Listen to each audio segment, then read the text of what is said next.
Welcome to the Thriving Farmers Podcast, where our mission is to inspire, educate, and celebrate sustainable farming. We believe that you can build a profitable and sustainable farm that gives you true farm freedom. Join us as we talk to farmers, innovators, educators, and entrepreneurs to glean their top takeaways in business and life. Darren Doherty is the world's foremost farm designer and founder of the Regrarians platform and Regrarians Limited. In this episode, we dive into what got Darren started in farm design, what a truly regenerative farm is, and the challenges that farmers all around face as they attempt to restore carbon to the landscape. I met Darren through Polyface when I was there interning in 2012, as they were there several times filming for their Polyface's film. And if you haven't watched that film, I highly recommend it. I also attended one of their 10-day Rex trainings in 2016, which if you're interested in, doing some farm designing on a large, broad acreage farm. So, if you're on a couple acres, it's probably not as important, but if you're doing anything larger than that, I highly recommend their training. It's fabulous, and it really helps you think about planning and farming in a totally new way. So I know you're going to enjoy this interview. It was a long interview, but Darren and I had a lot of fun unpacking all sorts of things in relationship to regenerative agriculture. Welcome to the podcast, Darren. Well, thank you, Michael. It's great to catch up with you through this means and on your exciting new podcast. Well done. Well, thank you. Can you give us a little bit more about your background? Ooh, well, everyone's got a unique one, I suppose. I define my background as being defined in large part by an event that happened on the 18th of February 1968 when my father was killed in the Vietnam War. And I was only 3 months old at the time, and I was living on my maternal grandparents' farm just outside of Bendigo, near where I live now. And my grandparents were quite young, and so and as my mother had just turned 21, and so my grandparents sort of took on the role of being extra parents, as it were. And being on the farm, them being also depression kids, as it were, they sort of imparted on me a whole lot of different values and techniques and ways of living, which carried on into this day. And so grew up there, moved into town when Mum got remarried, and but kept constant contact with the farm, as a lot of kids do when they move into town from the farm.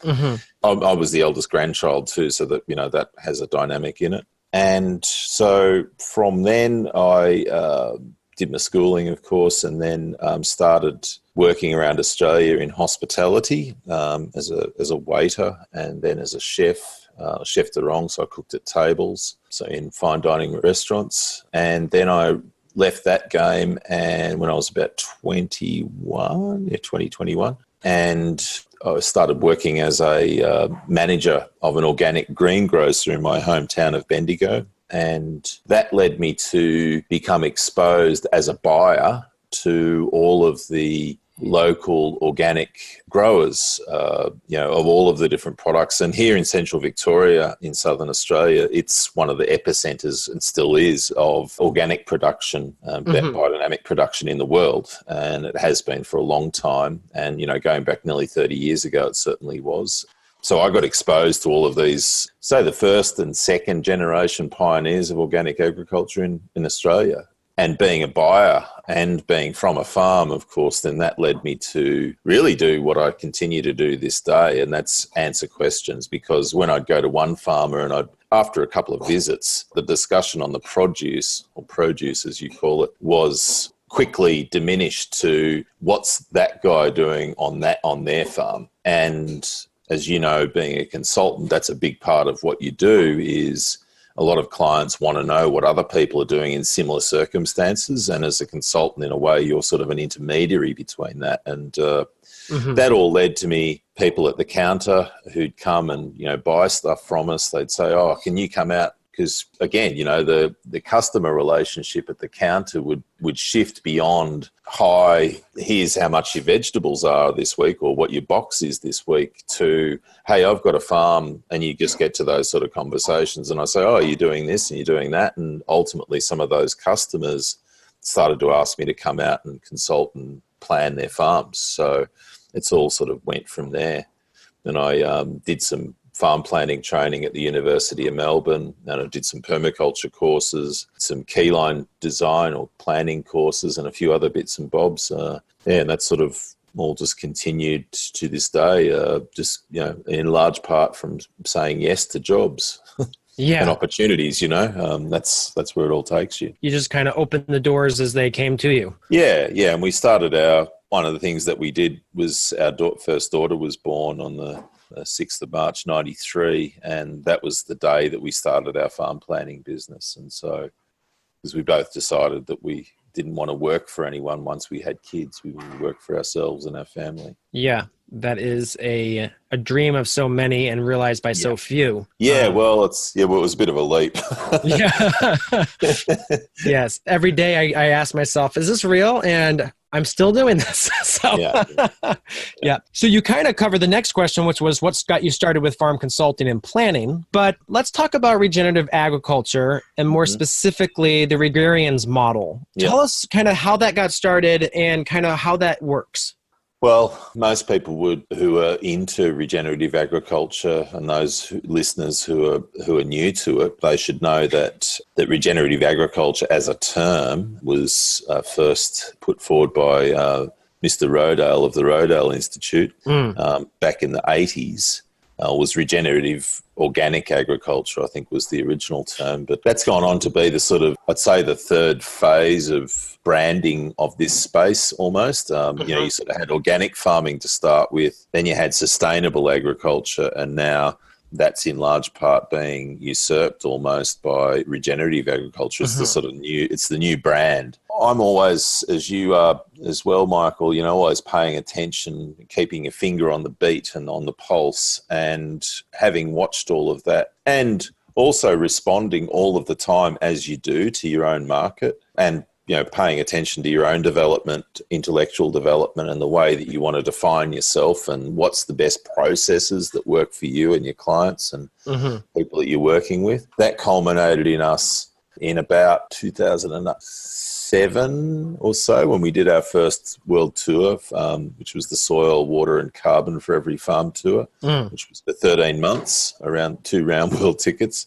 We sort of got to a point where we looked at this whole space as lacking a lot of integration, because the way I look at it, it's kind of like when I talk about soils, I ask people, who's your soils god? And we look at that as some people are very monotheistic, if you like. They follow the Elaine Ingham god, with apologies to Elaine, but there's or the Neil Kinsey god, or the Gary Zimmer god, or they'll follow some sort of, the Albrecht god. They'll follow or the biodynamics god. It's sort of like they follow a particular pathway. And that extends also into a whole lot of other methodologies. And we looked at that quite critically and had spoken to a lot of people about it. And, permaculture is the same. You sort of look at the world through permaculture lens or holistic management lens or whatever. And we just thought these lenses are often myopic. And of course, and Kirk Gadzia really opened this up for us in a way where he had a quote for us on a tour when we met. He said, you should play every game with a full deck of cards. And it was sort of like, because, when you're an organic, straight biodynamic farmer, there's a lot of cards that you can't play, or an organics or permaculture or whatever you define yourself, or you're following Elaine's methods or whatever. So we sort of felt that needed to change, or at least for us to be comfortable, that needed to change. And we needed to sort of create a methodology of methodologies, but make the methodology our own sort of anti-methodology almost, if that makes sense, where you can pick and choose exactly what works for you, but put that into some sort of framework. And so that was how we really came down to working on the Regrarians platform, which in itself is an adaptation of P.A. Yeoman's, another god, as it were, of keyline fame. And he wrote a book his second book in 1958, which listed the keyline scale of permanence of all things agricultural. And we looked at that 8-part list and we said, all right, well, this works really well with our layering philosophy. when you're a planner, you're often thinking in layers. And we sort of took a bit of the holistic management and said, all right, well, first layer of Yeoman's was climate. And so but his was only dealing, the Yeoman's was only thinking of the weather and the weather patterns. So we thought, well, what about the climate of the mind? How does that fit? And on it went from there. And we added the economy and energy layers to his framework and really made it a platform that people could practically use to sort of almost play as a checklist. And having used the platform, that it is, if you break it all down, really just a checklist of all of the diverse things that go into being part of an agricultural enterprise. I mean, it's the most diverse job on the planet. And that was what makes it one of the most fascinating. Of course. And all of the things that you need to, especially if you're involved in a direct relationship with your customer base, boy, you've got a really diverse business model. And so trying to simplify that and sort of catalog it almost, catalog the hierarchies of priority, also just to try and categorize all of the myriad things that you've got to get yourself across. It just helps a lot of people to put all of that into place. Well, if you've got a checklist you can follow, it makes everything so much easier. Oh, of course. Just like you started this webinar with your checklist of getting ready. I mean, ready to go. You'll have checklists in your polytunnel. You'll have checklists as you go to your markets. I mean, And that one checklist right there, the one for going to market, saved us tens of thousands of dollars. Yeah. When you break things down, we're always recommending to people that they break things down, do the time and motion, get a flow. Have you ever done a flow chart of what each step of your beef business is about? Even if you're not selling directly, what are the steps in the day? Are you doing things in an organized way? And that's all part of it. Yes. As you farm, there are always challenging times or situations that could have been devastating or even ruined a farm. Talk to us about some of the farmers you have worked with that have overcome major adversity and how regenerative principles have helped. That's an ongoing question, that one. Yes. For a lot of those characters. Look, one thing I say to a lot of people is, let's imagine that here's one farm. It's got the right amount of rain. The rain falls on, it has good soils. It has proximity to markets, blah, blah, blah. And I take one couple and I put them on there and they start off with a fixed amount of capital and off they go, right? And maybe they've had the same training. Maybe they've had, you're dealing with two different sets of people and I put another set of people on there and do the same. The results will be very different. And this is why I think psychology comes into this a lot. And we often talk to people about, knowing yourself better so that you can work with yourself. Because a lot of people, and you would understand this again, that it's not the tools, it's not the land, it's not the market, and it's not the production system. It's usually you that is the problem, if there is a problem. And I think, what we put forward is that's okay, because you as an adult should be facing up to that. And you should be saying to yourself, all right, well, what do I need to do to get that sorted? And, you may not ever be as good as the person who was just born a particular way. That's just the way it is. But you can certainly do better. So that sort of advice we've given with a few people. Also the license, because we've worked with a few people. I can think of a couple who've actually gone along okay, and then they've hit some struggle points. And those struggle points have been moments where they've, checked in with myself and what are the ways out of this? And we've said, well, have you thought about taking a job in town? Because, part of what they've just got log jams which make it difficult. And they've gone, I don't want to do that because I'm not a farmer anymore. I said, if you look at the US or Australia, only 1/3, if that, of all of the people who have, in the US who have Schedule Fs or here in Australia are registered as primary producers, that agriculture is their primary source of income.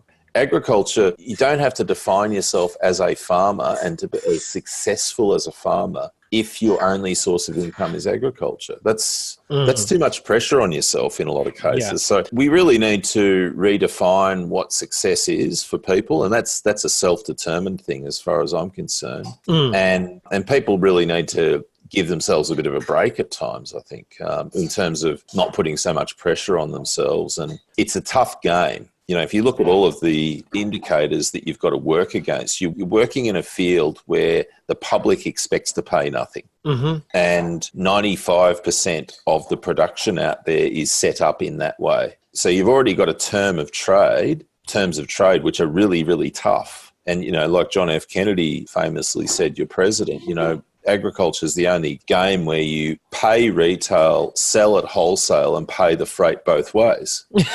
Yes. It's like, Yes. But what's happened since then is you've also got increased costs of energy, of labour, reduced labour access in a lot of cases, and got reduced real price, farm gate prices and retail prices to contend with. That makes it tough. So understanding all of that, the people that we've worked with, where we've worked through that, and like I said, that's often an ongoing process, is those people have to continually reinvent and reinvigorate what they're doing. It's kind of like you would have been familiar with Nokia as a company. I mean, Nokia started off as a sawmill company, and then I think it went into something else. This is back in the 1880s. And then it went into something else, and then it went into something else, and then it became a phone manufacturer, and everyone had a Nokia. Yes. And then everyone didn't have a Nokia. Yeah. Right? So if you're the Nokia of enterprises, what are you doing, as a farmer? How are you? And that's the sort of conversation that we're having. And so people have shifted, they may still continue to be a chicken producer or a broiler producer. What changes do you either really radically make in that business so that you can stay in the game because you see yourself and you define yourself in a lot of ways as a chicken producer? I'm a chicken person, so therefore I must produce chickens. Yeah. So how do you stay in that game? And that's where people have, tweaked their business basically, or tweaked what's going on outside of their enterprise so that they can keep doing what they really want to do, but have that supported by other activities which are off farm. Yeah. So I'm being broad here because we have a lot of examples, and that really sums up, I suppose, how we deal with it. No, that's really, really good. And I think sometimes we idealize stuff way too much. And so we lock ourselves into this very particular way of how things should or should not work. And then we get ourselves in trouble because of that. And what I think I'm hearing you say right there is first you have to step back from that and redefine what success looks like. And once you've done that, that gives you a ton more freedom to do what actually is going to be able to work in your situation. Yeah, exactly. I mean, everyone's going to start off running things poor generally and poorly. There's a quote going around, every time you do something new, it's kind of like what Joel Salatin says, the first time you do something, you'll do it poorly, or something to that words to those effect. Yep. And I've heard another quote recently that the first time you do something, you'll be a fool. And Yes. who wants to be a fool? You will be. And that's another thing where we say that and say, look, that's a reason why you shouldn't take on more than one thing at once. And because it's complex enough as it is. And that's another part of this, like people, as well they see the example of a polyface farm, for example, or a, Will Harris farm, or, that sort of thing. And they go, I want that now. And it's like, no, you don't. Yeah. Really? You just want to get one enterprise sorted. If you can do that, I've not seen yet any enterprise that's been able to condense 50 years into two. And I've seen worked with people who've got all the money in the world and they've still not been able to crack it. So no, but that's actually a very fascinating point, because even if you have all the money in the world, your particular thing is so unique with your land and your context that it's not like you can even duplicate someone else's. You've got to still define that as you're going forward. Yeah, absolutely. Context is really critical. Or, I sort of grappling with the term context because it's an interesting one. I really like the term self-determination, which doesn't roll off the tongue as much, but it's really about you as the self, looking inside of yourself, working out what works for you, working out what works with your significant others. And that includes the people that you're working with because they are significant others. And I do, just as an aside, it really grates me to see a lot of people refer to almost in a diminished pejorative term staff as opposed to team. Like you couldn't do what you do without these people and what they bring to the plate. So, I prefer the word team as opposed to staff and so on. And because words are powerful and manners are powerful. And so we look at it and go, okay, well, what can you all do to self-determine so that you can just do the best you can? Because that's ultimately what it's going to take, isn't it? Absolutely. So we stand on the shoulders of giants, those who have gone before us, and you've mentioned a few names. Tell us about one of those influential lessons that you've learned from one of your mentors and how it helped you become the designer and leader you are today. Oh dear, yeah. It's a really interesting question because there's so many people, and look, I'd have to say a lot of them are private clients who would probably prefer not to be named. As you would know too, Michael, you learn an awfully big amount from clients. So yes, there's those aforementioned gods that are out there, and of course they're the giants that most people speak about. But then there's the sort of quiet giants that are out there that are of influence, and there's a whole host of those in terms of clients. And it may be only one, and I'm not honing in as you want me to or you've asked me to on one particular individual, because it hasn't really been like that.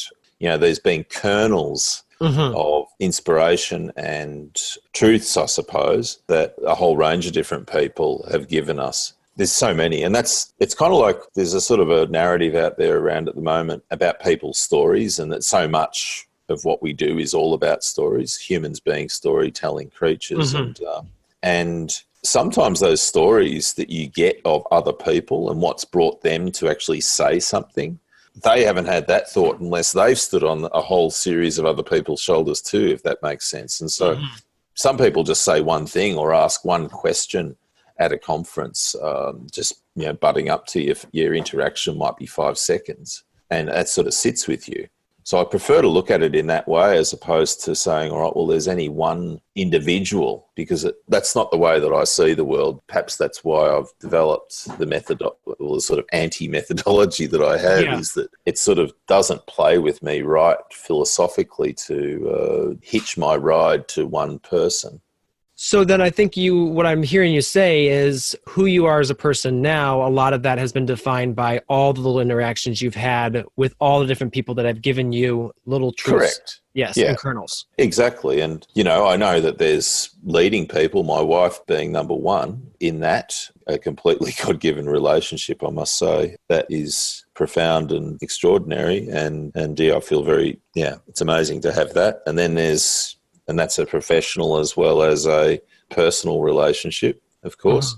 And anyone who's lucky enough to have that is doing really well. But then there's also the PA yeomans who I never met.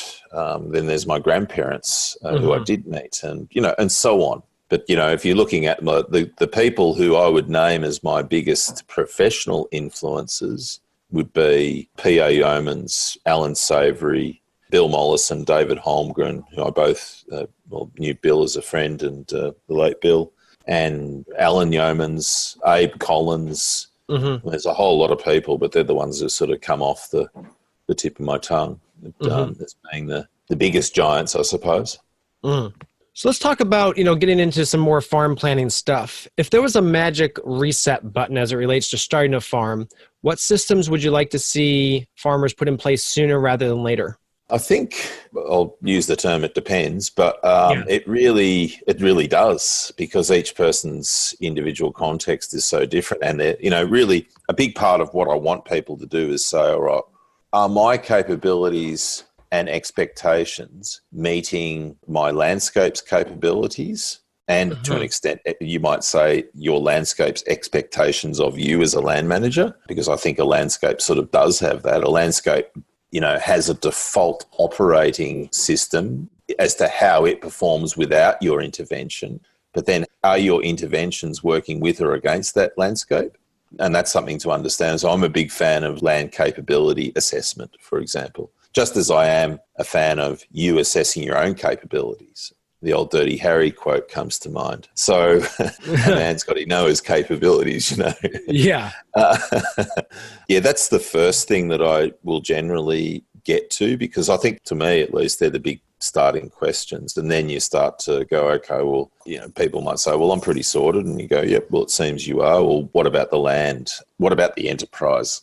I mean, there's a question in holistic management where you try and analyse the weak links, and are they going to be social, financial, or ecological? or landscape-based. And so you really need to look at each of those, but they're headings, really. I mean, when you start getting into the rabbit hole of everything that's underneath each of those headings, it's a pretty big analysis. So the other thing I'd say to that, Michael, is that there can be a fair bit of inertia that's caused by that sort of process. Okay. And that's something to be cautious of, because people, once they open that door, they can go, oh, I've got some serious issues here that are going to need to be dealt with. And that's cool. But don't throw the baby out with the bathwater by the same, keep working, because you still got to pay your bills and you still got to operate, as opposed to, disappearing down a rabbit hole. So we try and work with people like that and say, all right, let's be where you are. The past is just that. You can't do nothing about it as much as you'd like to. So let's just see what we can do. Let's prioritise what we can do into the future.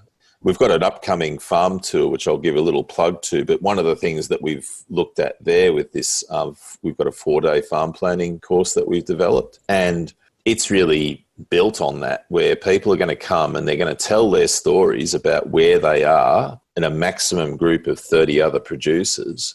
And they're going to bring their physical farm plan, and they're going to talk about their enterprise, and they're going to talk about what's working and what's not. And then we're going to work together as a group of peers to sort of say, all right, well, what pathways can you take forward? What's going to work for you in the next year, 2 years, 5 years? Don't get too far ahead of yourself, because I think a lot of people do and that can really muddy the focus that you really need to have. And that's part of it. So we try and get to people.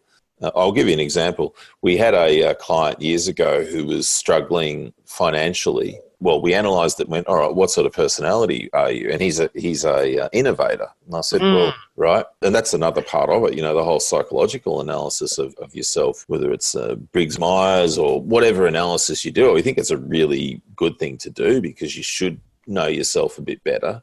And then you sort of, not to put a label on yourself, but you should say, well, gee, yeah, I am an innovator. I love innovating. And that's not unusual amongst producers, because it comes with, a lot of people would say, necessity is the mother of invention. And if you're in agriculture, you by default have to be inventive to keep in the game. And so anyway, I spoke to this guy, and he was like one of those characters who was trying to be Polyface in 10 minutes. And I said to him, look, you just need to concentrate on doing one thing. And so that's what he did. I said, make this year boring. And so we agreed on that. And I said, turn your innovation genie towards things such as innovating on your financial planning, innovating on your monitoring of your particular enterprise, your key enterprise, and doing all of those sorts of things. And that really helped. And that's what he concentrated on. It was interesting, towards the end of that year, he wrote to me and said, I'm looking forward to this year ending so that I can unlock the genie again. But, some people just can't be helped. But that guy in particular, their business didn't come back the same as what it was before. But, again, it's this personal position. They're in a much better place than what they would have been if they had just carried on as they were. And that's, again, that context and you self-determining what's ahead of you. You're not controlling it. Like I think Javan Banakovic says, if you're not designing your life, then someone else is. And, there's a lot of factors out there that are designing your life for you. So try and wrestle as many of those back as you can. No, and I think that's key right there. And I actually will give a plug for your farm planning courses as well, because I went to the one you did up in Vermont, and that was an incredible 10 days. It was a long 10 days, but it was an incredible 10 days. Yeah, we had some good times, and we ate really well. We ate incredibly well. So, yes. That was, I think we had all of the food for that particular program, or my wife worked very hard to prepare and deliver that to us all. But she also did an amazing job in sourcing it all, because, in Essex County in upstate New York, not Vermont, just across the lake. I think they almost think it's Vermont there. There's all of those amazing farm-to-table producers up there. So I think we were able to get all of the product for that course within just a couple of miles, which was amazing. So, yeah, it was a good time. Thanks for coming. Obviously I'd been the polyface before that, so I had, one whole level, but going to the level that you take it to, because this is what you do, it was completely eye-opening and so fascinating to see how well the layers work together when you really start to think of them as layers that stack. Yeah, exactly. Yeah, well, I'm grateful for that, Michael. And I think, that's the thing that's sort of continues. We're very much a feedback oriented, accepting and expecting enterprise. Everything that we do is based on that. And that, I suppose, is a lesson for any enterprise, I suppose, is to be continually excited about getting feedback. It's a tough thing because a lot of us have grown up to be defensive about what we do, and because what we do defines us in large part. And so I think it's quite normal when you get feedback in some way, be defensive about that. And I've seen on your Facebook page, you've talked about that, where you've got some people that get feedback, and there's a whole range of ways that they will, if someone's successful, they'll think, oh, what are they doing? And I think we've all got a little bit of that in us. It's I don't know, it's part of something that humans do. But if we can retrain ourselves to be a bit more excited about the benefits that feedback can give you in really unlocking the key to what I think one of the great things about humans is our adaptability. That we are probably the most adaptable mammal, and that adaptability is largely based on our species continually responding positively to feedback. And if you don't do that, we'll see you later. Yes. Yes. Well, I think too, to that point is that, it's free lessons that people are giving us, even though, at that point we may be pretty upset about it. Yeah. But there's people that pay a heck of a lot of money for that kind of stuff. Yeah, you're dead right. So let's talk about some common issues that people overlook when picking their farm property. And again, obviously, there's a wide range of what kinds of things you could be looking for in your farm property. Yeah, it's a great question. I should have pulled this up before, but I'll just read something that I wrote in the Regrarians handbook. You've probably heard this before, Michael, but this was written a while ago. And we have a section in the Regrarians handbook in the climate chapter called site selection criteria. And one of the things that we were looking at there is saying, all right, if you've got a particular enterprise in mind, there's a few aspects that you have to consider. And so here's the Regrarians platform. And so you'll look at, so from a climate perspective, here's some of the criteria. What's your holistic context? You need to know solar access, day degrees, chilling hours, how much precipitation you get, and when, and its variability and how much, what's wind, and then your statutory factors. What are you actually allowed to do from a regulatory perspective? And people will say, oh, well, I'll just push through that. Well, that's fine. Some of you will meet the resistance of you being an innovator against regulation, which hasn't caught up with your level of innovation yet. So, have fun with that. So some people are built that way where they're pretty happy to have the food police come around all the time, and that turns them on in a way. Others, that's the worst thing. And that's why, again, context is so important. Yeah.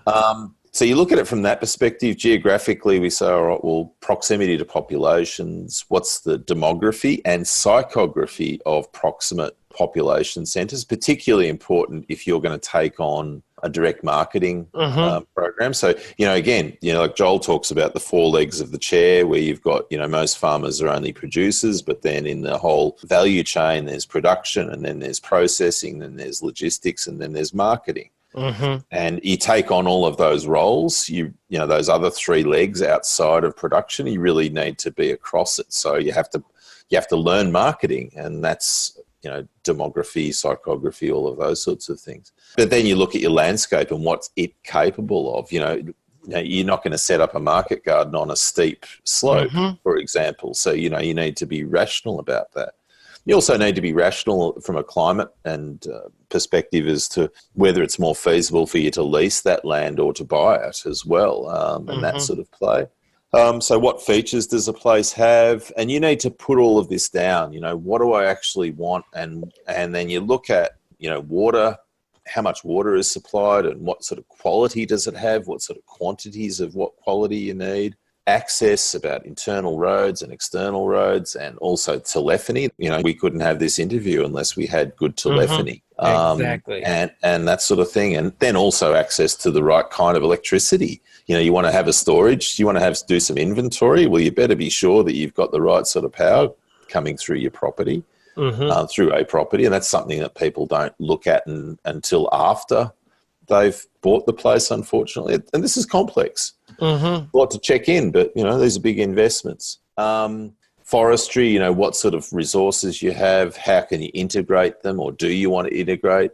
Buildings, what have you got, what's existing and what's potential, and sites and whatnot, and how does that integrate with the water and the access layers in particular? You're running a farm, you've got to access all of your activities. And if you're running a direct, you've got to get stuff to the farm gate. So, you really got to consider the placement of all of these elements. And then your fencing, what conditions it all in right now, if you're doing livestock, or if you need to keep animals away from what you're producing, wild animals. And then, what's already there. And then soils, what condition they're in. I'd recommend to people all the time, if they're going to buy a new property, have the sale contract dependent, or have the condition of sale that you do some soil testing for residues, etc. Okay. Particularly if you're going to look at doing any organic production, and especially certified, but also if you're going to try and build a narrative around you producing clean food, well, you need to be true to that. Don't go buying a property which is heavily polluted, because someone will find you out.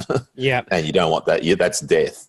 And then your economy, where are you at with your own economy in all of this? What's your capacity, and what's the regional economy? And then finally, the energy potential of the place in terms of the energy production potential. But I just wanted to read you this piece because it goes back a way. It says, when thinking of running a farm, always remember, do not buy on a whim. Take the trouble to visit. Do not suppose a single look will be enough. If it is a good property, then the more you will go, the happier you will be. Notice the looks of the neighbours. In a good district, they ought to look well. And while you inspect and visit, leave yourself a way out. It must have good weather. It must not be liable to storms. It must thrive from its own excellence and from its good location. If possible, it should be at the root of a mountain, south-facing. It's obviously a statement from the northern hemisphere, but north-facing if it was down our way.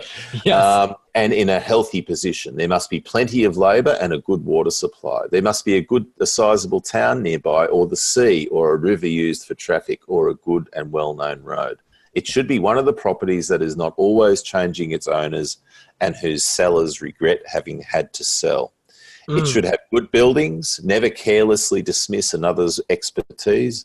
It is better to buy from a good husbandman and a good builder. When you come to the farm buildings, check that there are plenty of presses and vats. Remember that a lack of them means a lack of produce, but not too much farm equipment. It is to be in a good position. See that it is not wasteful and requires the least possible equipment. A property like a man may bring money in, yet be so wasteful that little is left. If you ask me what would make a farm the first choice, I will say this: varied ground, a prime position, and 100 higuera, which is about 25 hectares or about 70 acres.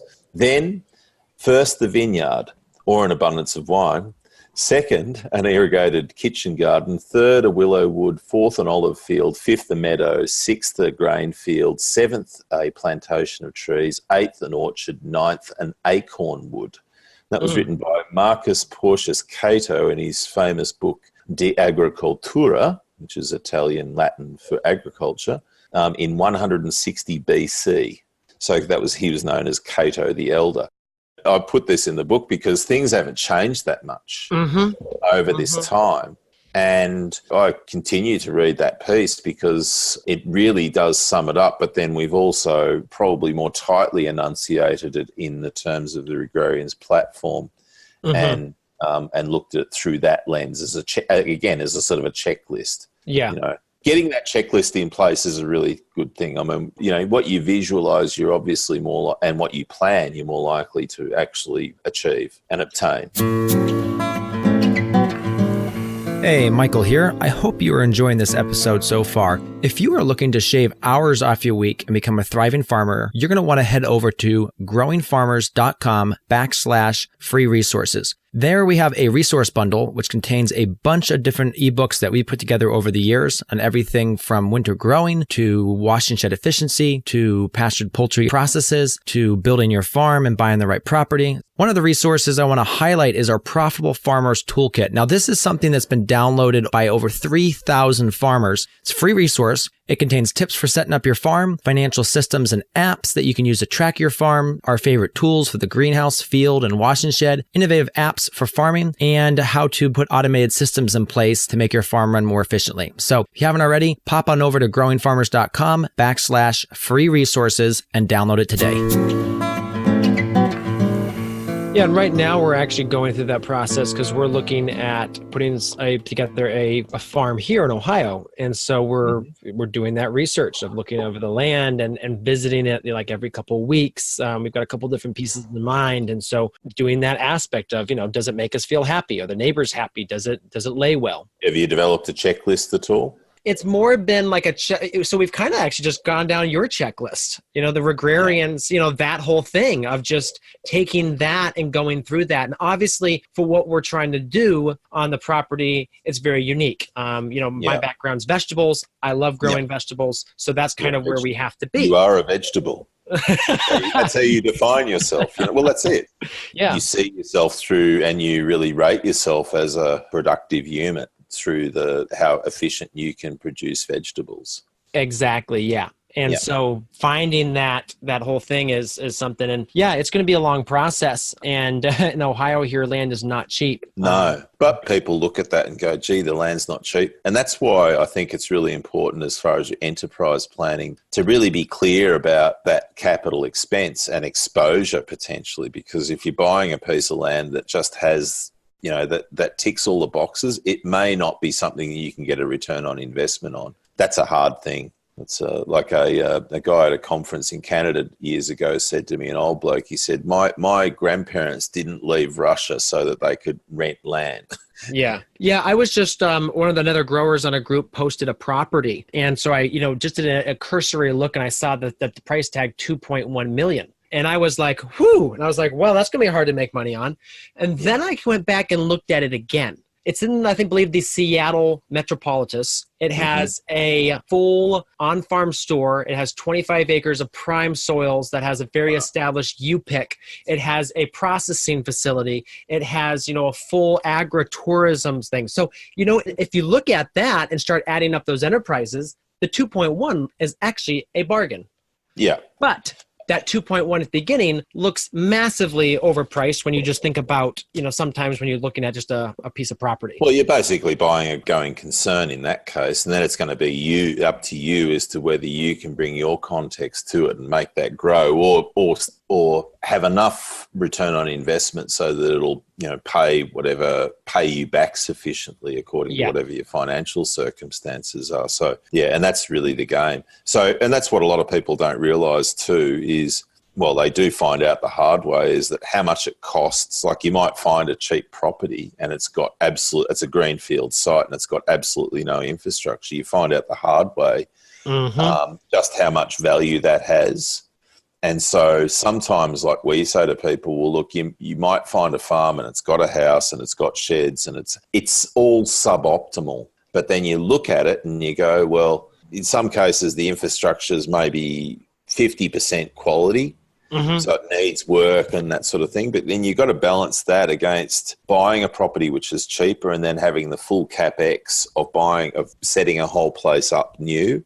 And you sort of, there might be a couple of $100,000 difference in that. And even with historically low interest rates, although money's hard to get, that can be fun to retrieve.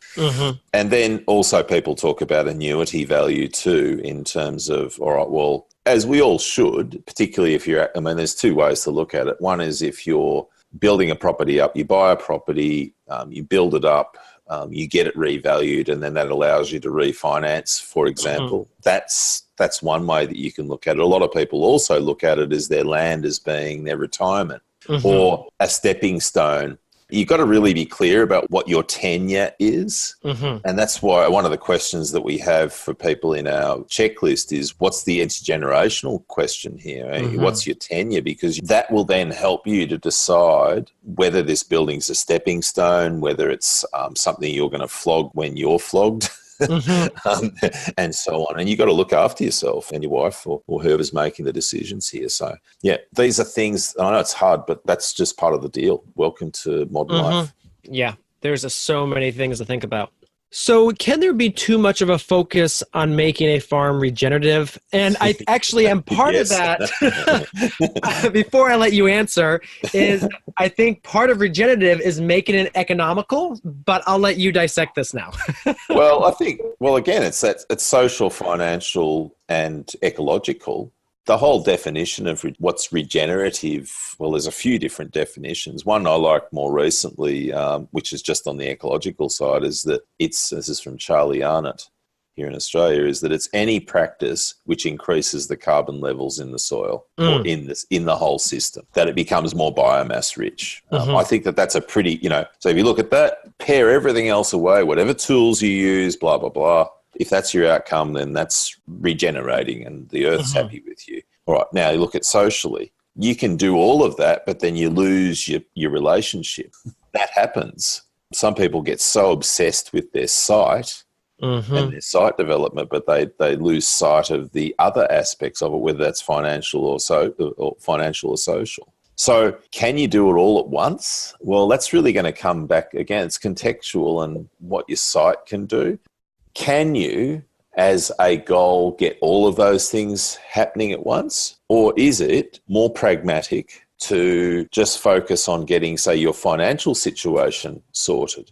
And we've seen, some of the most successful clients and people that we've worked with have taken that really unromantic view and process of actually getting their financial shit together before they get their landscape completely together. Not to diminish the landscape and its values at the same time. I mean, that's something you don't want to get into a situation ideally where, this is the negotiation here, the navigation. You don't want to get into a situation where your focus on financial is diminishing or reducing your social or ecological domains. The ideal from my perspective is to focus on what you can, which is the most necessary to focus on, but do so in a way with some sort of plan that at least keeps the status quo on the other two. Let's say, for example, you're financially a bit average, your relationship's okay, and your landscape's okay, right? Well, you should be able to sort your finances out while keeping your relationship okay and your finances okay. Let's say your relationship's not okay, your finances need a little bit of work and your landscape's okay. They're two things often that'll work together. So, it's often the case that people who have, financial pressures do undeniably put pressures on relationships. And so if you can get some solidarity on your situation, my wife and I have done this from time to time when we've had financial stresses in our life.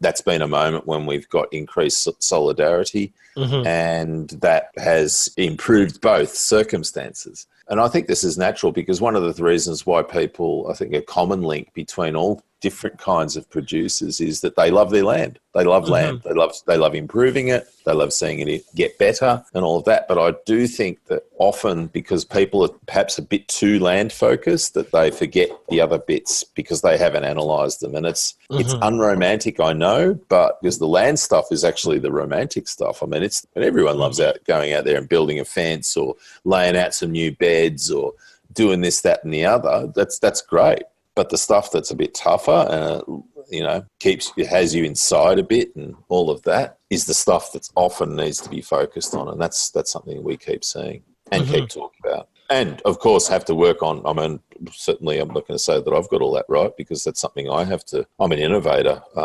It's a struggle. But yes.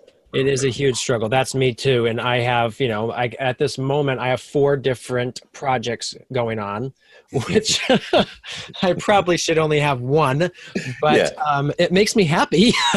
Yeah. But then you look at the other aspects, social and financial, well, then they're, in a sense, they're the metrics that we need to look at, because your land metric is where you can see it, but then also you look at your books, which is really the truth interface between a landscape actually improving in its function, but then doing so within the context of the financial world that we live in and the circumstances that we live in. Absolutely. So what strategy or recipe that if farmers and their teams could consistently apply every day would compound into big wins for them? I'm not sure if you maybe just answered that in your answer right there. One common issue I see in this whole space at the moment, the sort of broad regenerative agriculture space, and I'd include other domains of ecological agriculture, as it were, is the lack of data. And the lack of data, I think, is largely built on the fact that most of the people, if we were to do a personality assessment of most of the people who are in this broad space right now, most of them were not born to be accountants. It's kind of like that's an anathema to them. And that accountancy, that lack of born to be an accountant sort of personality bears out in the lack of data that these producers are actually producing. Now, in conventional agriculture, that's subsidised, I think, in large part because conventional agriculture is the orthodoxy. And so you have any number of research institutions and companies, in fact, who are out there doing research all the time. And so therefore, whilst producers are still doing some auditing of themselves and monitoring of what they're doing, it's still fairly basic. It's basically just, what's my profitability? What's my inputs? What's my outputs? But in terms of the broader metrics of performance, that sort of thing is not generally well understood. That to me is, I think, comes back to, the question of how can we do better? Well, we're just going to have to monitor more and find ways that work for you. Graham Hand is a friend of ours and a really good holistic management consultant. And he works with a lot of producers. He basically says, because people look at all the holistic management monitoring forms and all of that, and they go, oh, God, that looks terrible. It looks like accounting to me. Right? They go, there's no way I'm going to do that. And he said, well, work out a way that works for you, because a lot of people will keep a record. Is it in a notebook? Is it on a phone? Can you do it somehow? Just do these things so that you can keep an eye on performance and try and get some metric of whether you're going forward or back. And I'm really looking forward to the day when perhaps we have some really good integrated apps. You look at the Fitbit thing, for example. Oh, yeah. You wear your Fitbit and it throws a ton of data out it because it's a data collector, but then it's got algorithms which are applied to that data, and then that data can come out to you onto a dashboard. I think farmers need something like that. If they could just get up in the morning or, whenever they're looking at the business or the operations and have some sort of dashboard that they can look at, by default does the thinking and the monitoring for them, that would be awesome. But that's still to come. Yes, I think you're right. I think there's some attempts out there, but I think they're still very infantile in what they can monitor. Well, that's right. And also there's not the capital in this space. We're still dealing in a space that's outside of orthodoxy. And so there's just not the investment capital to put into these things. It's got to be someone's got to put their life on the line almost to champion heroically the development of these things. And, that can only go so far. Yeah. And so this next question, I'm not sure if you want to actually go for, but what farms should people be looking to or watching in the regenerative space, the world? Oh, yeah. No, I'm okay to do that. It's really interesting. I don't know if you read Ethan Solovyev's recent piece on regenerative agriculture and where it's sort of heading and whatnot. I can't recall the name of it, but he was sort of split it down into that there's, I think from memory, there was sort of 3 different pathways, but there's people who are involved and have channels, I might say. Okay. So there's the holistic management channel, which is mostly graziers, so people who are involved in livestock production, who are growing on grass generally. And then you've got the permaculture, keyline, Regrarians sort of pathway or channel.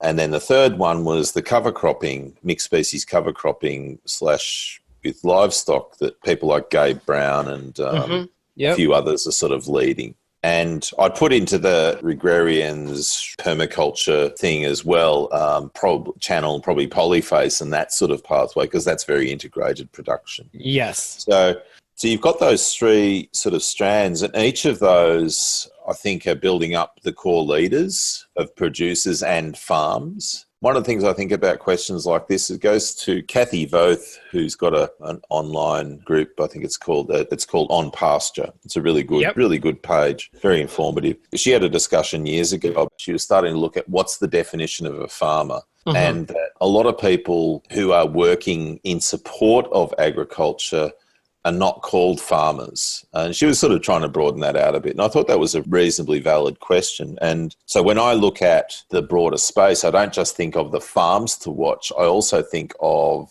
some of the thought leaders who are also farmers. Some of them are, but some are not in the traditional sense. They're not producers of agricultural production, food, fibre and energy products. They might be producers of information, producers of systems, producers of implements. So if I could broaden that out, if that's okay, I'd look at people like Abe Collins in my world. He's one of the most inspirational creatures out there. He's across so many things at such a high level, which is inspirational. And the work that he's doing with his land stream monitoring, and that's kind of where I was getting to before. I mean, a guy who's just doing this off a shoestring and hustling all the time to keep this dream alive of having producers have a sensed landscape, does all of the monitoring and gives them the best decision support possible through what would work well for a farmer to use. And that sort of stuff, what he's doing is brilliant. And he's working very closely with Gabe Brown on that of the Brown Farm in North Dakota. Yeah. And what Gabe and his family are doing with his recent book released as well. But, you know, Gabe's just come along in leaps and bounds as far as his profile. And, you know, if you look at, there's a chart that shows his farm's organic matter content changes that have occurred since I think they kicked off in about 93. It's sort of like it's classic farmer that now because a lot of farmers won't stand up on a pedestal at all. That's the worst thing they could even contemplate, right? Because they're not just built that way. I've not met Gabe, so I don't know his personality, but it's sort of when I look at his trajectory, he's been moseying along doing all sorts of things, but he's got to a point now where his confidence is such that he can go out there and say, hey, I'm actually pretty happy with what I'm doing on my farm. Now, to a lot of farmers, they would never do that, if you like. Yeah. But he's done that. I mean, there's the usual farms, you know, White Oaks, Polyface, all of those sorts of characters. The new kids on the block, most of them are single enterprise systems as opposed to these poly enterprises, which I think that's interesting.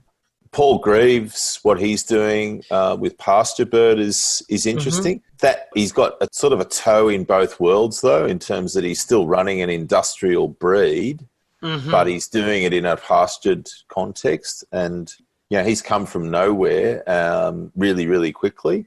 And so what he's doing as a broader enterprise is something to watch, of course.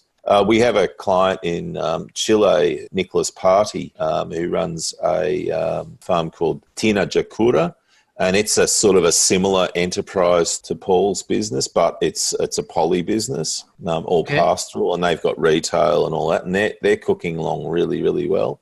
Bruce Burton, who we work with and have worked with since he started out here in Victoria, he runs a milking yard farm, a really small niche operation, but very innovative and leading. And he uses the work of his previous life to really elevate the broader program, if you like, for others.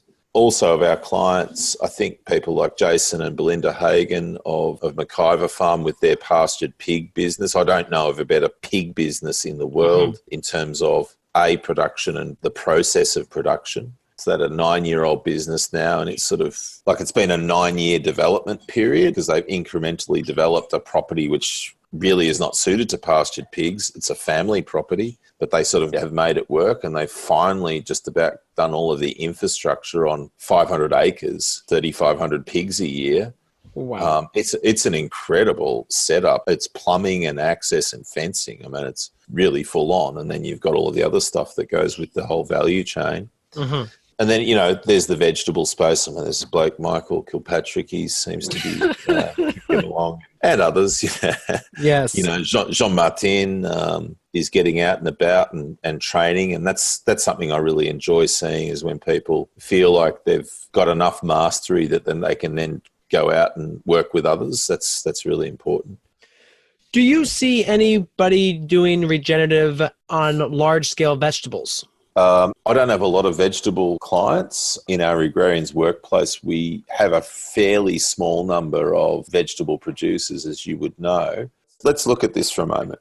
The definition of regenerative, are we looking at this from an energy perspective, like, you know, truly in terms of the amount of energy that goes in and energy goes out? Because there's going to be a scale at which the amount of energy that you're using in mechanisation and in the construction of all of that mechanisation, you know, think about it in these terms. The Earth runs on the principle of the relationship between biology, chemistry, and physics. Mm-hmm. And if you look at this through the lens of atmospheric carbon pollution for a moment, right, that's a chemistry issue. It's a breakdown of the carbon cycle, I might say. Now, if you call yourself regenerative and yet you are still pumping more carbon into the atmosphere than you are sequestering, well, you're clearly not. You're failing that test. And that's going to be difficult for people to manage when they get to a particular level of vegetable production, for example, because you either need to put more humans on the ground, which the public doesn't want to pay for, and is difficult to manage from a human resource perspective, from a team management perspective. Or you're going to have to get more machines, and then the embodied energy that's in those machines and in their operation and in managing the degradation of them over their life cycle is difficult and hard to reconcile as a truly regenerative system when you consider it in those ways. Because I say, you know, you can say all you like, but you can't dodge physics and chemistry. I mean, it's just, you know, it's all about, it's pure science. It's all numbers, right? So, you know, you can fool it. Yeah. When I went to Polyface in 2012, is that I realized that us as vegetable producers, we had a very broken system. And that's why I wanted to see, you know, if I can bring animals onto that and have this great rotation where you only have vegetables for like 1 year out of 4. And so the animals are kind of healing the land. And then and what we found is, you can do that. Again, it just adds that so many more layers of complexity to what you're doing, especially with... That's right. And you may not like animals. That's a whole other skill set for you to develop. Oh, yeah. And, you know, I don't mind animals, but it was one aspect of when you know where your money's coming from, you end up focusing on that. And so the animals, to me, just got kind of, you know, forgotten because 98% of our income was from the vegetables. And so that puts into focus the whole question of, you know, what's regenerative, what's not. And perhaps in large part for us to run what is ostensibly an artificial ecosystem, which are agroecologies, for us to do that whilst doing that in the context of modern society with all of the requirements that we have. And, you know, if you look at the US, the figures are that got one primary producer or one farmer for every 126 consumers or eaters. That's a lot of pressure to put on one producer. And whilst that is still the case, then it's going to be really tough for people to be really, truly regenerative. So, you know, depending on your belief system, you know, you can't lie to God and you can't lie to physics and chemistry. It's just, you know, if there's going to be a reckoning that's real. And that's why I say to people, be really careful on the narratives that you use and that you put out there, because if you say you're all regenerative and you're this and that and the other, someone's going to come along sometime and prove you wrong or prove you right. But, you know, either way, it's going to come out. And, you know, at the other end of it is that either God, chemistry or physics, or all of the above, depending on what you believe, will come and reckon you anyway. So just be careful what you put out there and realise the context of complexity that we all live within. You know, it's a tough game being a modern human, and particularly being a modern producer with all of the aforementioned conditions that are predominantly economic. Yeah, no, you're absolutely correct. All right, let's kind of move to talking about future farmers. Imagine yourself standing in front of them and, they're battling their way right now through all the fears, the worries, the doubts, the struggles, that mental game that we've kind of talked about. What are 2 or 3 things that you'd recommend they focus on to best ensure success as they're getting started? We say to people, go and do some sort of assessment on yourself and your enterprise. Focus in very early on the weak links that you have and what your landscape will have and so on. That's really important. So your capability meets what your landscape's capability is. That's one of the reasons why we've developed what we have in terms of like the Regrarians workplace, for example. I know you've done the same with your enterprise. Be in an environment where you can talk with other people who are at a similar or just a little bit ahead of you in stage, but you're in the same sort of phase, because it's really tough. Because a lot of people, again, they look at people who are 30 years in and they get their advice from people who are 30 years in. And yeah, it's good advice broadly from the macro perspective, but a lot of those people who are 30 years in can't remember the first 2 and 3 years. They can't remember the pain or the 5 years or whatever it is. And so it's really useful to be in a community where you've got a lot of people who are in the same sort of phase, so that you can all relate to each other. And I think that's something that with the reduction of populations in rural areas, we're really missing out on. A lot of people would have done that in their weekend catch-ups or in their fellowship at church or whatever, playing tennis or whatever it was on the weekends. A lot of people don't have that anymore. And so the online space is really filling that gap, I think. And it's doing so internationally. So I think that that's a really important thing. Find yourself in some sort of community, or build it yourself, and with your customers as well. That's one of the great things that we've seen with a lot of people is, that they will build some sort of social interface with their customer base so that you can, from the get-go, sort of put your guard down. And because a lot of people, when they're running operations, they all, like I say, that they try and run an operation like it's a corporation, but it's just a mum and dad. Yeah. Yes. And a lot of the business books, they don't talk about that. They almost imagine that everyone's got unlimited resources to be able to master every domain of this, and it's just not true. So I think that your network, and this is what we've learned, your network of customers can be your biggest ally in the development of your business. Lots of people who are consumers, they're the ones who actually work in this corporate space. And they have all manner of experience and expertise that you can benefit from. And we know that from, some of the customers clients that we've had have been captains of industry, and, because a lot of these people like having farms too. And and others we've learned an enormous amount from. So try and develop that very early, I think, is really important. And see what deals you can do. Some people, like even just today, we're doing this tour, and I did some graphics, and I don't mind doing the graphics, but my stuff has a particular limit to its quality. It's not too bad, but maybe I'm putting a rose-colored glasses on. Anyway, we had one of our tour hosts. They had a friend in Uruguay who is a graphic designer, and he put together a version of what I'd put together. And I went, wow, that's so much better.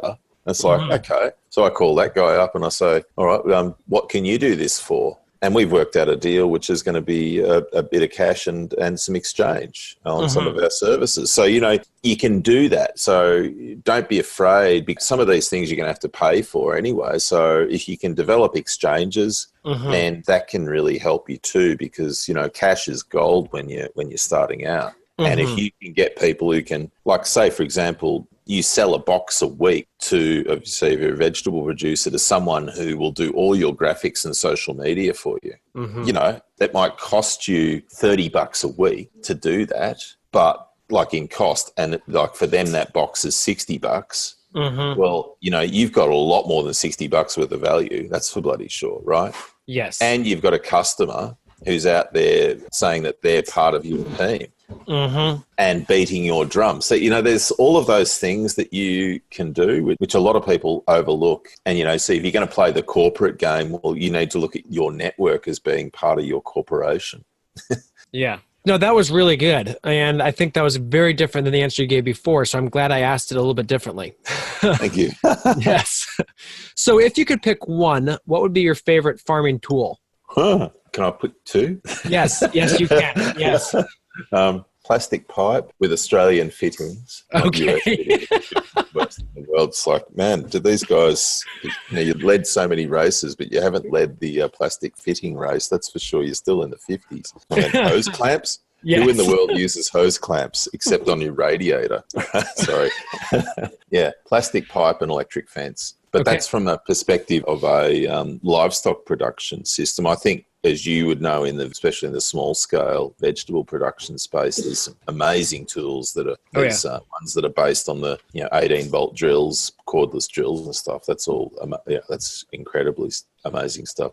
Yeah, it's a question that really is peculiar to the theme of agricultural production that you're undertaking. So if you're a livestock producer, plastic pipe and fittings and electric fence and high-powered portable energizers are incredible. The tools for vegetable production are those I aforementioned, and plastic pipe, I think. That ability to be able to reticulate this precious fluid as well as we can, and under controlled pressures and flow rates and all of that sort of stuff is incredible. I think it's the best use of fossil oil. Well, I would say for vegetables, it's the 6 mil greenhouse plastic.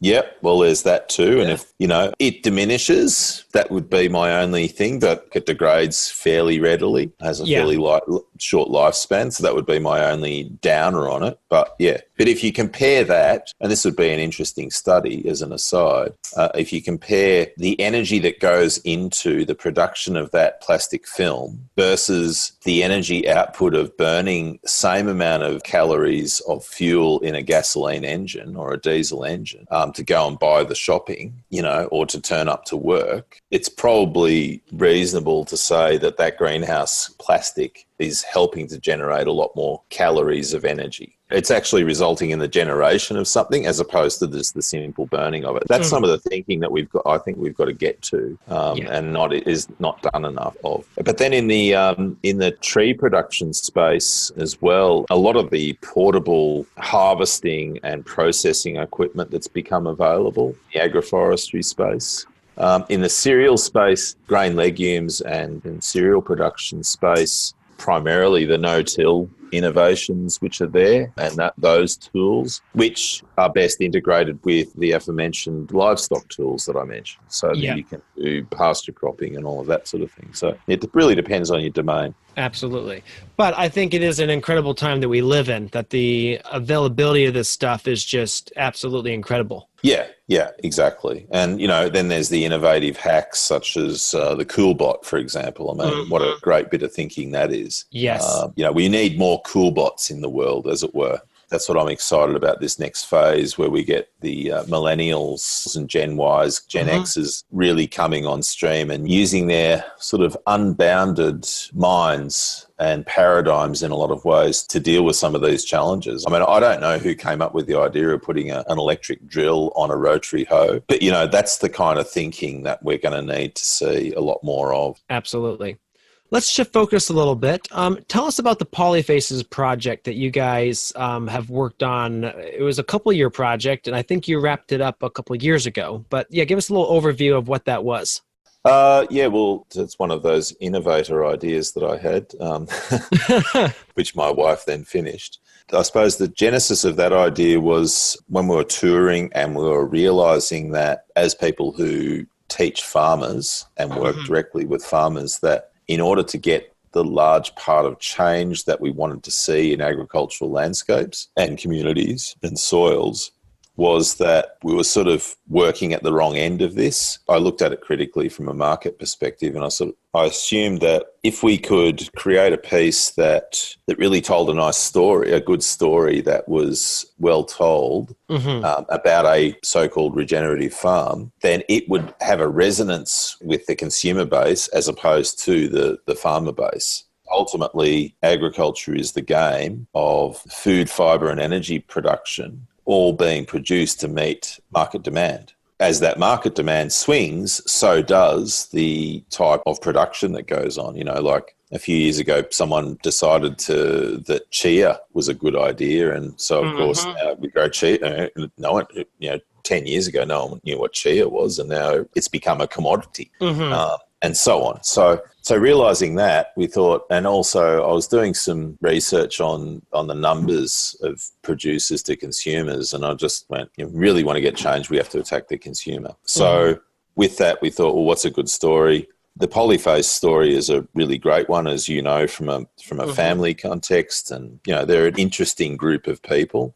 We have a television show here in Australia called Australian Story, which has become a sort of it's on public TV, government-owned TV here, ABC. It's almost become an institution of a show, and it primarily deals with rural Australians and their stories. And we looked at that, the narrative of storytelling. We looked at all of the films that have been out there, from the Food Incs to the Freshers to so on. There were very few stories. They were all sort of, talking heads, and they were kind of academic pieces in a way, and protest pieces. And we saw that there was a space for more of a storytelling narrative. So that's what we built into that. We did that really well. So that was the objective.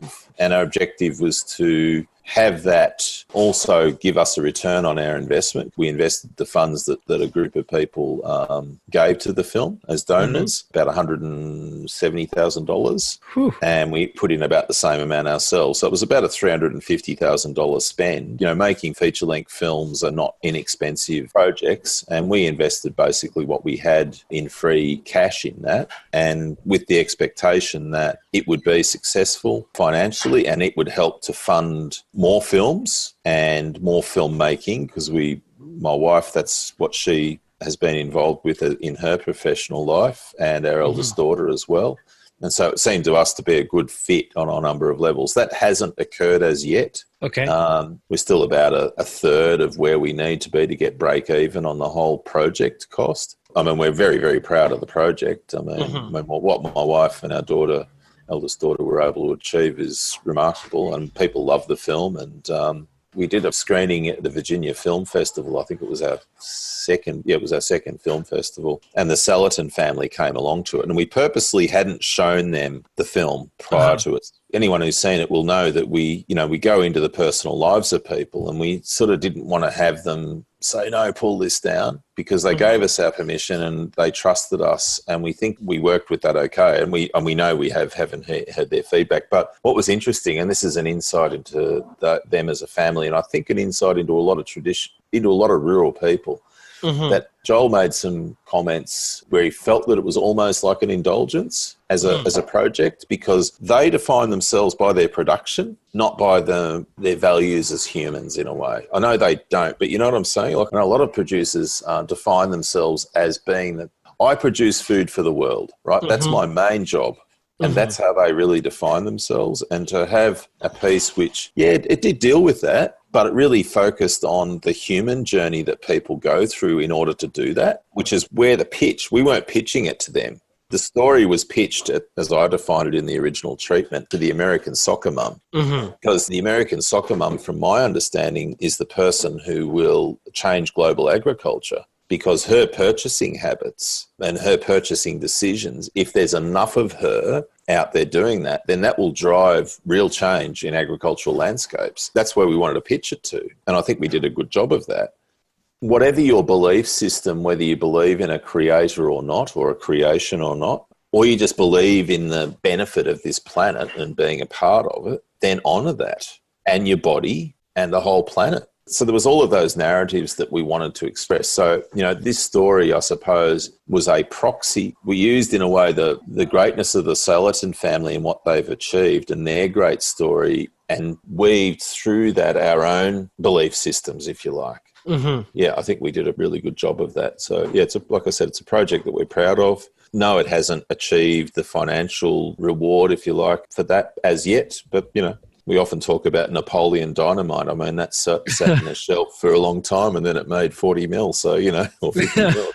It's a great film. Yeah. As a family, we're cinema goers, and my daughter runs the local cinema here, and effectively, and we've always loved film. So, we really liked Farmer John, for example, which I don't know how much that sold, but a lot of people go, oh God, he's just a wacko. But, it's a great story. And we need more of those, I think. Just the talking head stuff I find really, really boring. Yeah. Yeah. Well, we need more people that are making a noise. because when you make a noise, then that gets people thinking. Yeah. So that, like the farmer John, you're absolutely right. But yeah, no, the Polyfaces project was great. You have to believe in something enough to kind of put that kind of effort and money and time into it. And that to me is what, what shows that you guys, that commitment to this movement and that commitment to, where you see this going, be able to invest that. Yeah, well, that's right. And that's kind of like that app thing I was talking about. Sometimes it takes, whether it's that individual farmer who just says, all right, I'm going to make this farm so good. I might not see all of the benefits in my lifetime, but by God, my kids are. An 80-year-old planting an oak tree, a 50-year-old planting an oak tree. Yeah. Right? You're probably just going to be able to put a swing on it, Yeah. If you're lucky. Better, or as I say, well, buy an advanced tree, then you can buy some years, Yes. All right, let's wrap this up. I really appreciate you taking the time. What is your focus right now, and how can more people find out about your work? Well, the big focus in the last couple of years, our business, and this is the adaptability thing, we came home from our 2016 World Tour, which you did one of the 13 10-day farm planning trainings that we did. We came home and my mother-in-law, who was at that time 94, had a fall late in that year. And so we took on the full-time care of her, and that took our wings off, as it were, because we'd been traveling pretty heavily, and we changed our business model. So pretty quickly, actually. So I went from being a sort of an on-site business to an online business. That's culminated in us training about 900 or 1,000 people over the last 2 years. The big shift was using the online space, which it's coincided that there's, apps like Workplace by Facebook, which has been phenomenally important for us. That's come along, and that just telephony access for rural people around the world, in fact, has increased. The rollout of 4G, for example, more so than cable systems. But all of that has enabled us to do a lot more online, and so we've got a lot of that. The feedback that we've got from that too is that now that, my mother-in-law sadly passed in July last year, and she in her own bed, in her own terms, with her kids, and in her sleep, couldn't have gone out better. Oh yeah. And so she got her dignity in life. So we're really grateful for that. And so now our wings are back on, and our son has got a modelling contract in London and in Milan, which is great for him. So we're going to support him in, start of his professional life by helping him with that. And we're doing a tour. The tour is called, we've got a new course, which is called the Rexi, REXI, which is Rex Intensive. And it's where we're going to invite people to come along to these programs. And we've got 10 across Europe and Latin America. And as soon as they sign up, they'll come into our online space. So this is where we're actually the first time where we've really combined the on-site with the online. Again, building on this emerging philosophy and understanding that the best pathways forward are going to be peer-to-peer. But you've got to create the possibility for that and the framework and the platform for that. So we've done that with the Regrarians Workplace, and that's really successful. So what we want to do, as soon as a person signs up, like the old way is you signed up to do a course and then you turned up on the day and you did your course and then you went home. And maybe you had a Facebook group or something like that afterwards. What we're going to do is people sign up, they immediately get a 1-year subscription to our workplace embedded in the cost. They'll also, we'll actually show them a whole range of open them up to a lot of our 13-week Rex webinar, or we'll open them up to the 13-week Rex webinar recordings so that they can then prepare themselves. So when they come to the course, they've already, we've already done our intros, we've already done our icebreakers. They actually come to the course ready to work, because the best thing for these people is they want to have the face-to-face in setting out the property and talking about their context and doing all of that sort of stuff and defining what their priorities are, and doing that in a room with other producers. So they'll come to the course with their farm maps already, with their context pretty well developed. We'll just get around for 4 days and work with them to develop their own farm plans. So when you did your course, we focused on someone else's farm plan, and we worked for 10 days to build it all up. This way you bring your farm to it, and we work on what the priorities are right now based on where you're at and where your land's at. which is, like we've talked about in this interview. And then once you're done, then you'll be still involved. You'll still have 12 months of subscription time in which to deal with all of the details. Mm-hmm. And there's only 300 spots on these 10 courses because of its interactive nature. Yeah. You can only do 30 people per course. So those 300 will then join the workplace, and then we'll talk to them throughout and help them on their journey, as will others. Farmers love helping other farmers. When we're seeing that, that's a lot of social capital that's being built, which is such an important thing. We're building on the social capital of everyone. We're building on the experiential and knowledge capital, and ultimately helping people with their financial capital. Because if you're working with other people who've already a little bit ahead of you, they're very happy to tell you, don't do this, please, red flag, don't red flag, and that's super helpful because, as you know, people, when they first get a block of land, can blow a lot of money really, really quickly. Oh, yeah. So that's our focus for now. The book is halfway done now, which is great. So we've got some donor funds to do that, and we'll continue to support that ourselves as well. So hopefully that'll be finished by the end of this year, the 10 chapters. The forestry chapter's just been finished writing. Andrew's doing all of the illustrations for the access chapter now. Mm-hmm. And then he'll move on. So, anyway, so we've got that. And film projects, we've got a few of those, but I won't talk about those right now because they're still being developed. But, cool. Always something going on. Oh, yeah. Well, thank you so much for your time. I really appreciate it. And I know our audience is going to, be re-listening to this podcast a few times because there's just so much that you packed in here. And I took pages and pages of notes. So, cool. Yes. All right. Again, Darren, thank you so much. Appreciate your time. No worries at all, Michael. Thanks for the opportunity, and thanks for everyone who's listening. Join the Regrarians workplace. You get a 1-month free subscription. Join us, and then if you like it, there's no credit cards or anything taken, but if you like it, you like it. If you don't, well, happy days. Yes. Thanks very much, Michael. Yeah, no, I highly recommend it because, as we talked earlier, is we think way too linearly. And what the Regrarians platform, I feel, does is help you think outside of that. And if you like films, buy the Polyphos film. It's a great film. Sit down with your family, give it to some friends, whatever you like. But that's there too. So there you have it, another episode in the books. So I'd love if you would hop on over to iTunes and leave us a rating and a review. Those mean everything to us.